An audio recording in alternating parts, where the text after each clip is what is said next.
올림포스의 왕좌는 피로 닦인 자리였습니다. 티탄을 심연에 가두고 거인들의 반란까지 진압한 제우스는 마침내 우주의 유일한 주권자가 된 듯 보였습니다. 하지만 승리의 축배가 채 마르기도 전 대지의 깊은 곳에서는 이전의 모든 전쟁을 어린애 장난으로 만들 최후의 재앙이 숨을 쉬기 시작했습니다.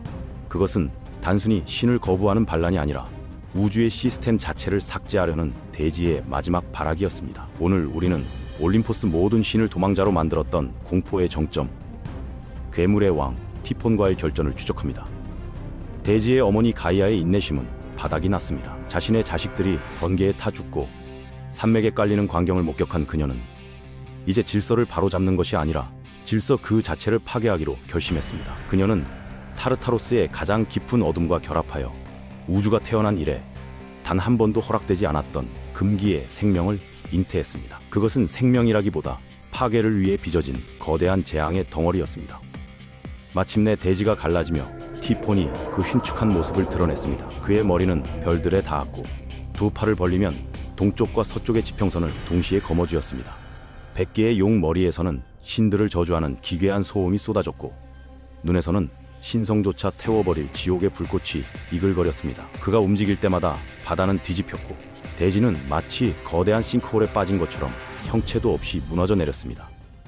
하늘의 주인이었던 올림포스의 신들은 난생 처음으로 순수한 공포를 목격했습니다. 번개도 파도도 전쟁의 지혜도 이 거대한 혼돈 앞에서는 무력했습니다. 무적이라 자부하던 신들은 자존심을 버리고 도망치기 시작했습니다. 그들은 이집트의 사막으로 숨어들어 짐승의 모습으로 변신한 채 숨을 죽였습니다. 가장 높은 곳에서 우주를 호령하던 지배자들이 한순간에 군주인 짐승처럼 구석진 곳에 처박혀 생존을 구걸하는 비참한 광경이 연출된 것입니다. 오직 제우스만이 홀로 남았습니다. 도망친 신들이 남긴 빈 왕좌에서 그는 자신이 짊어진 왕관의 무게가 결국 죽음의 무게와 같음을 깨달았습니다. 제우스는 도망치는 대신 정면 돌파를 선택했습니다. 그는 우주의 모든 에너지를 끌어모아 번개를 휘둘렀습니다. 하늘은 백색의 섬광으로 뒤죽박죽이 되었고 티폰이 내뿜는 화염과 제우스의 벼락이 충돌하며 차월의 벽이 비명을 질렀습니다. 그것은 질서와 무질서가 벌이는 영겁의 사투였습니다. 하지만 혼돈은 신의 예상보다 훨씬 질겼습니다. 티폰의 거대한 손이 제우스의 전신을 휘감았고 우주의 주인은 차가운 대지 위로 내던져졌습니다. 괴물의 왕은 잔혹했습니다. 그는 제우스의 손과 발에서 힘의 근원인 힘줄을 도려냈습니다. 무적의 주권자는 이제 사지가 잘린 채 동굴 속에 방치된 패배자로 전락했습니다. 힘을 잃은 신의 눈에 비친 것은 자신이 세운 세상이 불타오르는 파멸의 풍경뿐이었습니다. 어둠 속에서 반전은 시작되었습니다. 신들 중 가장 영리했던 전령의 신과 숲의 신은 공포를 뚫고 제우스에게 다가갔습니다. 그들은 기묘한 꾀를 내어 티폰이 보관하던 제우스의 힘줄을 되찾아왔습니다.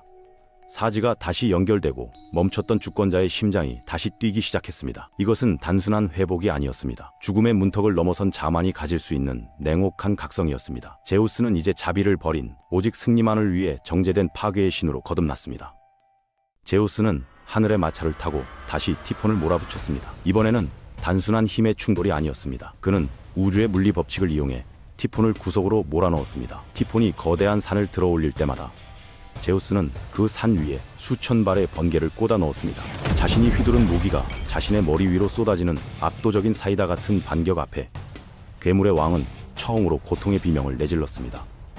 결전의 장소는 시칠리아였습니다. 제우스는 도망치려는 티폰 위로 에트나산 전체를 집어던졌습니다. 거대한 대륙의 무게가 괴물을 짓눌렀고 지옥의 화염은 거대한 안반 아래 봉인되었습니다. 승리는 그토록 무거웠고 비정했습니다. 제우스는 티폰을 죽이는 대신 영원히 타오르는 산 아래 매장했습니다. 오늘날 에트나 화산이 뿜어내는 검은 연기와 용암은 신의 발밑에서 여전히 빠져오지 못한 괴물의 끓어오르는 징후입니다.